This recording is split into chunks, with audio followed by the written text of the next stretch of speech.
Pratapgarh UP के cabinet मंत्री अनिल राजभर ने दिल्ली के रामलीला मैदान में हुई विपक्ष इंडिया गठबंधन की रैली को लेकर की प्रेस वार्ता। मंत्री अनिल राजभर ने कहा कि इंडिया गठबंधन भ्रष्टाचारियों का गठबंधन है। उन्होंने कहा कि देश की एजेंसियों पर इंडिया गठबंधन के नेता लगातार दबाव बना रहे हैं।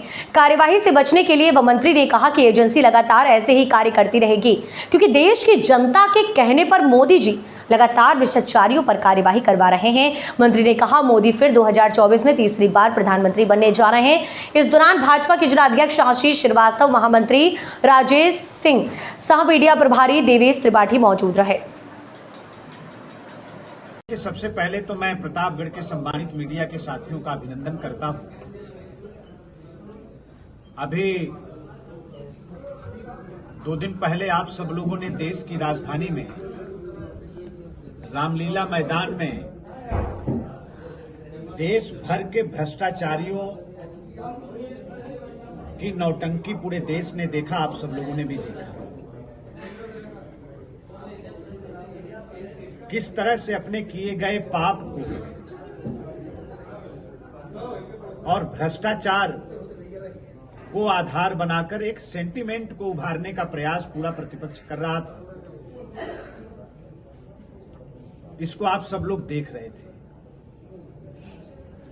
कैसे सरकार की एजेंसियों को कटघरे में खड़ा करने का प्रयास पूरा प्रतिपक्ष है।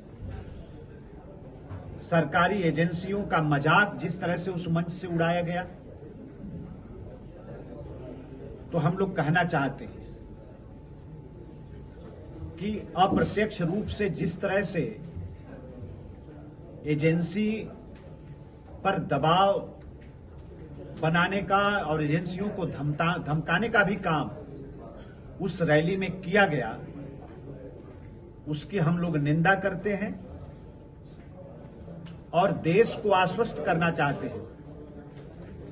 देश की जिस सम्मानित जनता ने जीरो टॉलरेंस की नीति भ्रष्टाचार के खिलाफ अपनाने का आदेश दिया है, उसके तहत माननीय मोदी जी की सरकार जो काम कर रही है, आप चाहे कितना चिल्ला लो, ये कार्यवाही कभी रुकने वाली नहीं है। आप चाहे मोदी जी की सरकार को और उनको चाहे जितना गाली दे लो, ये कार्रवाई रुकेगी नहीं। और हमारी एजेंसियां पूरी तरीके से स्वतंत्रता के साथ भ्रष्टाचार के खिलाफ काम करेंगी। देश की गाढ़ी कमाई, जनता की गाढ़ी कमाई पर डाका डालने वाले अब किसी भी सूरत में बच नहीं सकते, चाहे वो कितना भी ड्रामा कर लें।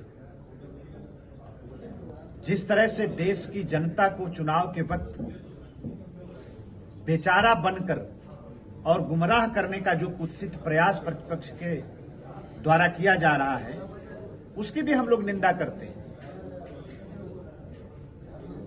इनका दोहरा चरित्र भी सामने आ रहा है। कांग्रेस पार्टी, आम आदमी पार्टी दिल्ली में साथ और पंजाब में एक दूसरे को गाली देते हुए नजर आ रहे हैं। ममता बनर्जी ने पहले पश्चिम बंगाल में साथ छोड़ दिया, और चुनाव का जब परिणाम आएगा तो पूरी गारंटी के साथ मैं कहना चाहता हूं कि एक दूसरे को ये दोबारा फिर से गाली देते हुए नजर आएंगे। तो इस प्रेस के माध्यम से सभी सम्मानित जो दर्शक हैं, हम लोग उनको आश्वस्त करना चाहते हैं कि ना ही सरकार और ना ही हमारी एजेंसियां दबाव में आने वाली हैं। जो लोग भी देश का धन लूट रहे हैं, कभी भ्रष्टाचार किए हैं, उनके खिलाफ कार्रवाई होती रहेगी। ये कार्रवाई रुकने वाली नहीं है। अजय निषाद की बात करें